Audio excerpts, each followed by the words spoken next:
Facing Waves is brought to you in part by Body Glove, featuring the revolutionary 3T Barefoot Water Shoe. Learn more at bodyglove.com.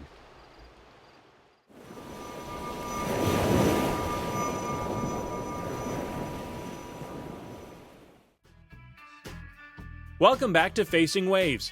After a few great days of camping and sea kayaking around Philip Edward Island, the next stop is Killarney Provincial Park, one of the best canoe tripping parks in the country. First though, it's time to organize gear and get a good night's sleep at the Killarney Mountain Lodge, a beautiful lodge that was built before any roads even accessed the area. Killarney has a lot of great accommodation facilities. One in particular is a very historic Killarney Mountain Lodge on the waterfront in Killarney, originally built in the early 50s as a large U.S. corporation's entertainment spot, and it's been operated by the East family since 1962, and it's a great place to stay first or last night of an adventure in Killarney. Killarney Mountain Lodge is a really cool place. It's got about 50 rooms, a big dining hall, a great recreational area, a cool lounge and bar carousel area, and it's in a spectacular setting. Just the whole atmosphere is very relaxed and allows people to really hit the reset button. With dry gear and a good night's sleep, the crew make the 5-minute drive to Killarney Provincial Park, the gateway to some of the country's most spectacular and pristine wilderness. The tripping in Killarney Provincial Park is really an incredible wilderness experience. They really limit the number of paddlers that can be on the lakes. They only have a set number of campgrounds, and they're very few. So you're not going to run into many people at all. It's got that very remote feel, even on the lake that you put in on, George Lake.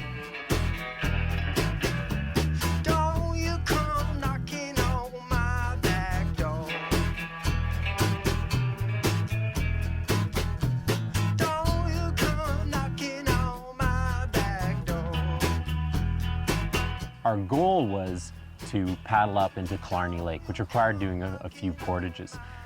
Crystal and Karen took a canoe, whereas I took a sea kayak. And it didn't take me long to realize why the canoe is the boat of choice in Killarney Provincial Park.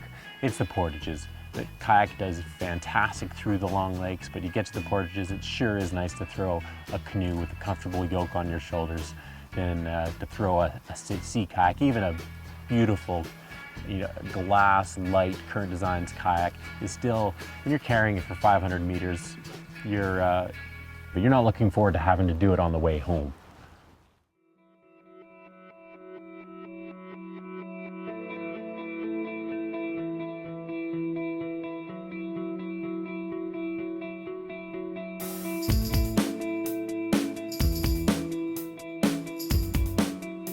Killarney Provincial Park is made up of this network of lakes that are connected by portage trails and little creeks.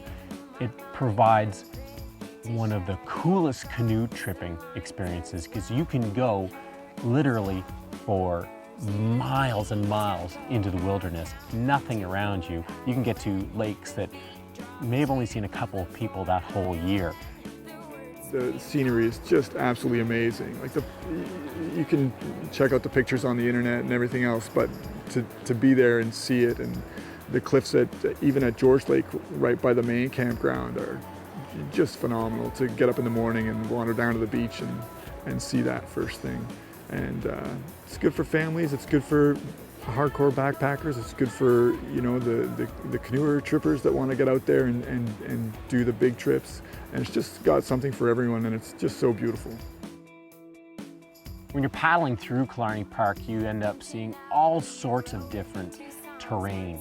You go from having beautiful, steep, rocky bluffs to paddling through these fields of lily pads. And the wildlife is incredible. Although we didn't see a moose or bear on this trip, they're out here. There's a lot of them out here.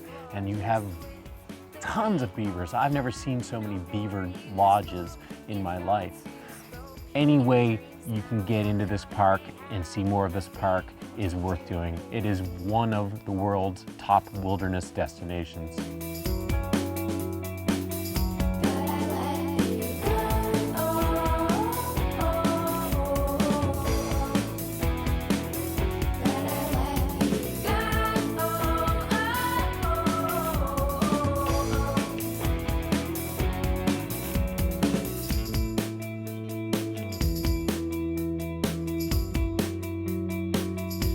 The other thing that Killarney Provincial Park is really well known for are the hiking trails. They have a lot of hiking trails that you can access from the lake. So just take a break from canoeing, you hop out, hike up to one of the peaks, get a look out over the lakes, or you can do a full hike around the park, well, within the park. It's a circular hike, and it's about an 80-kilometer hike. Takes, well, it can take people 5, 6, 7 days, and although I haven't done it myself, it's on my bucket list, because any way you can get into this park and see more of this park is worth doing.